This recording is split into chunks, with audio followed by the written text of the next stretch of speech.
People of Reddit, what terrible path in life no one should ever take? Serious. Attention. Serious tag notice jokes, puns, and off-topic comments are not permitted. Link. Reddit. com/r/askreddit/wiki/index/wiki_rule 6. In any comment, parent or child, parent comments that aren't from the target group will be removed, along with their child replies. Report comments that violate these rules. Posts that have few relevant answers within the first hour, and posts that are not appropriate for the serious tag will be removed. Consider doing an AMA request instead.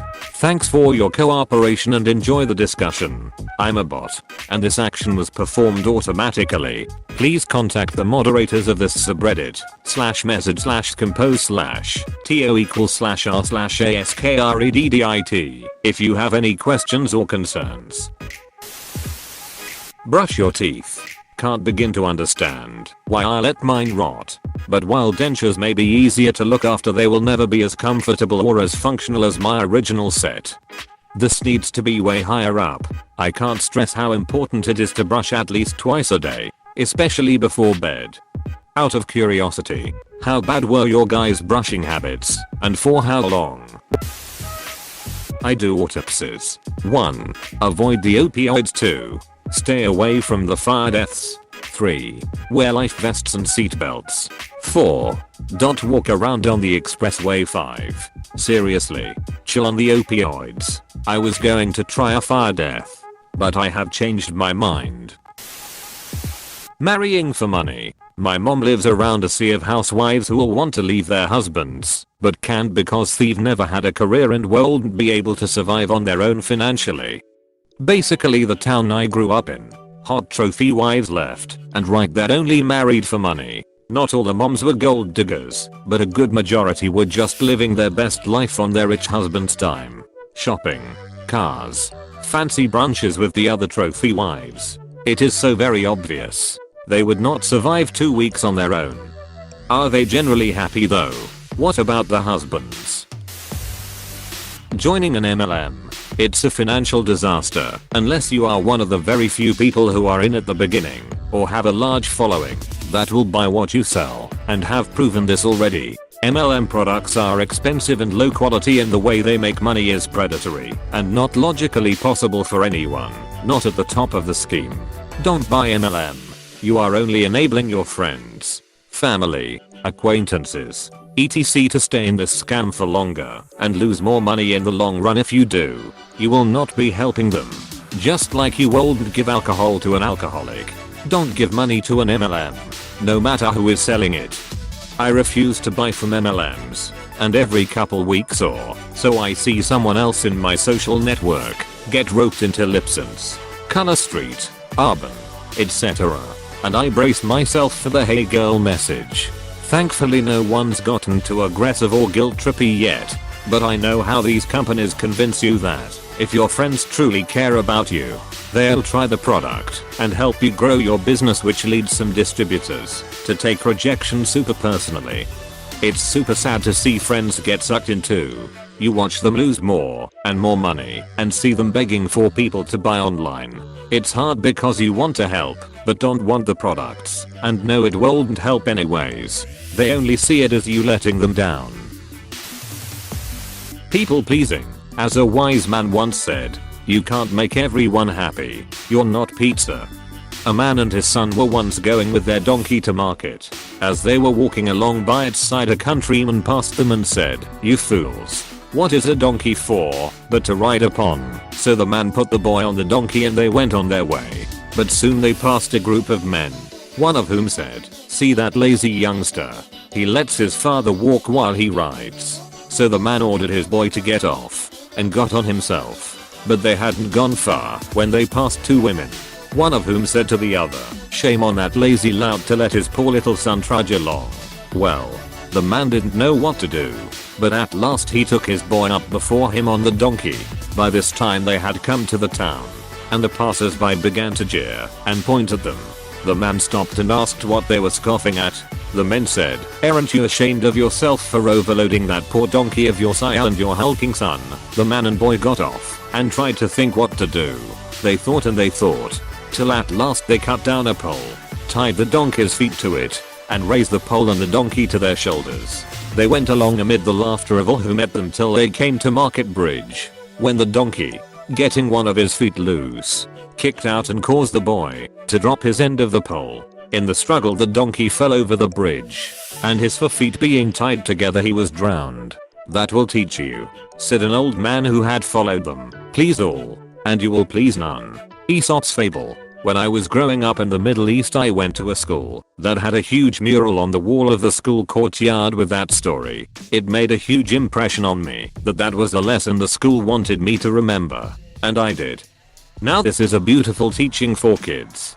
Do you think it helped down the line? I wish I had learned this lesson as a little kid. A relationship for the sake of having a relationship, or ignoring the doubts that should really be considered. You may just end up in an abusive marriage that lasts far too long because you no longer have the self-confidence to leave and do what's best for your child. Just a hypothetical, of course. Neglecting your own health. Used to think him damn near invincible because I'm still young. Worked about 70 hours a week just for that damn raise. Neglected health checkups just because I can. Got diagnosed with glaucoma and my left eye is quite ducked up. Not sure what the future holds for me, but I'm damn sure taking care of my body now. I read this after I've just been given a month off for a concussion I got a few weeks ago. My natural instinct is to power through it, but then I read this and think my health isn't worth this 9 to 5 at the end of the day. You do not mess with concussions. Concussions may not seem as bad as a broken bone, but they are. Listen to your doctor. They know what's best. Meth. Heroin also springs to mind. Remember that Reddit user that bought some on a whim, did an AMR about the experience, and then ended up going through years of addiction hell, dying from a knot, then being revived, and finally getting clean. Do you mean spontaneous H? Not the worst, but procrastination. It becomes a habit really fast. From my experience. Edit. I never stopped procrastinating, which is something that I hate. Sorry if the comment is a bit misleading, but I don't have any advice on how to stop, since I'm unable to myself. I'll start exercising tomorrow. I'll clean up later. I started saying these things years ago and only recently started running again. Edit. I used to be able to do 300 sit-ups almost every day. Now, I can barely 35, but that's progress from when I could only do 10. Oof. Yep. I have a bad habit of leaving trash pile up around my apartment. I live by myself. Never have friends over, and telling myself I'll clean up on my day off, but then my day off comes and I'm like I don't wanna waste it cleaning up this big mess. So then I just live in a state of filth for a few months. On Friday I finally mustered up the motivation to at least get everything in a couple garbage bags that are now waiting in my bedroom to be taken out to the dumpster. Speaking of which, I'm gonna vacuum right now since I'm not doing anything else productive at the moment. Edit. 1 bag of trash has made its way to the dumpster. 2 more to go. Spend more than you earn. This and the guy at the bank isn't your friend. Nicotine addiction. It's really hard to quit. I haven't smoked in years and I get cravings now and then.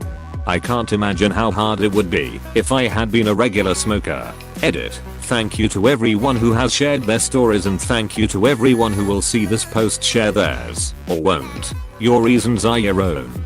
This probably doesn't mean much from a complete stranger, but I'm proud of each and every one of you for your strength and your diligence to improving your lives. To anyone trying to quit, read the comments below. We're all here for you. Don't self-medicate with booze and or drugs, the former being my problem for years. Find out the reason why you want to self-medicate in the first place and get the appropriate help/guidance. Also don't self-medicate with food.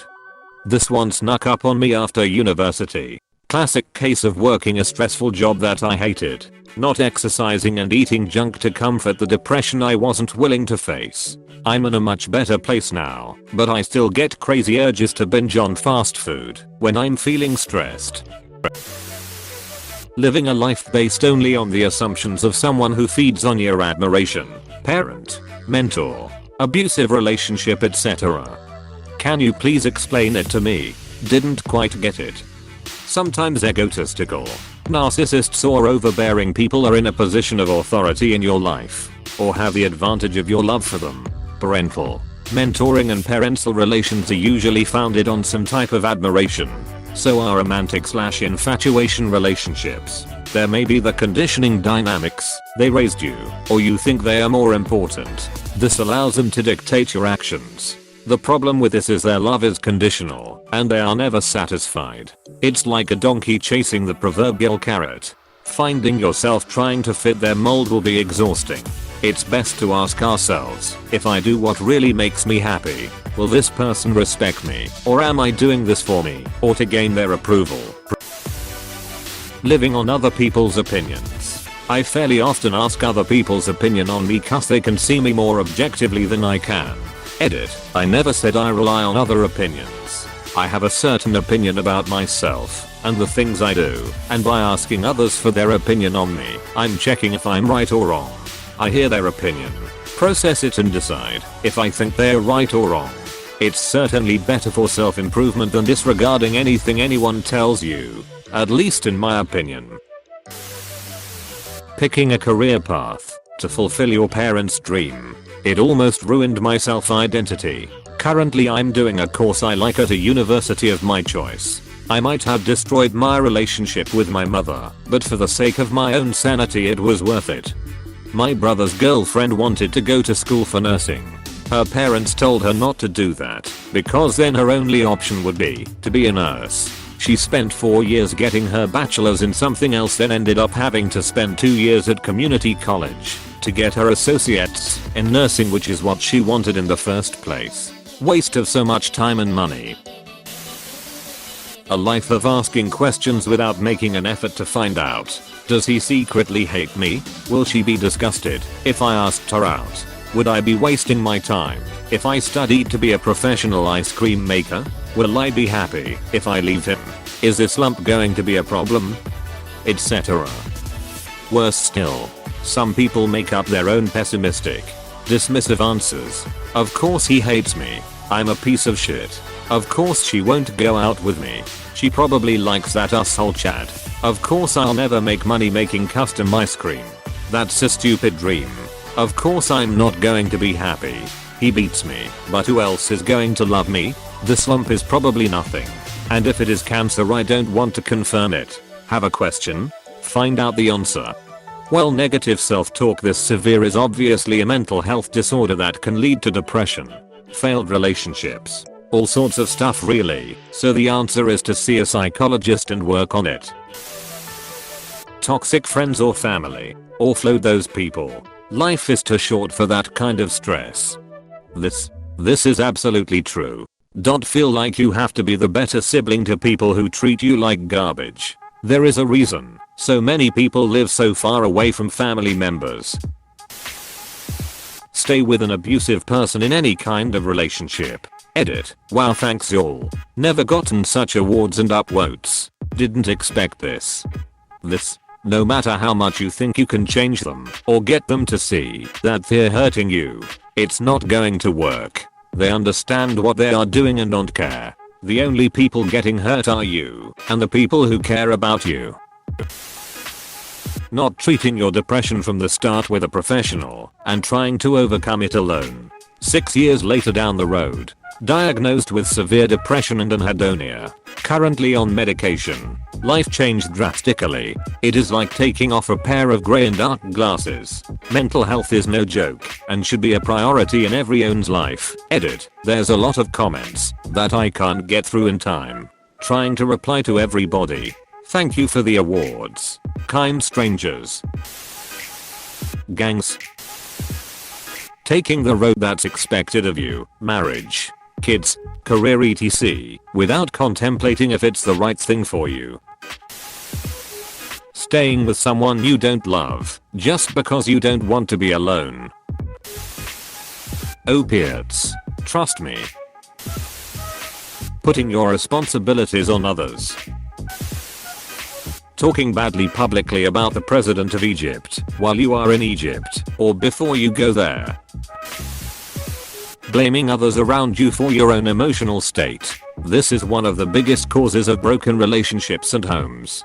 In my anecdotal experience, it's been primarily a male thing, but anyone is susceptible to this shitty behavior. This is how it works. I wake up one day and I'm feeling really irritable because yesterday I was working till late.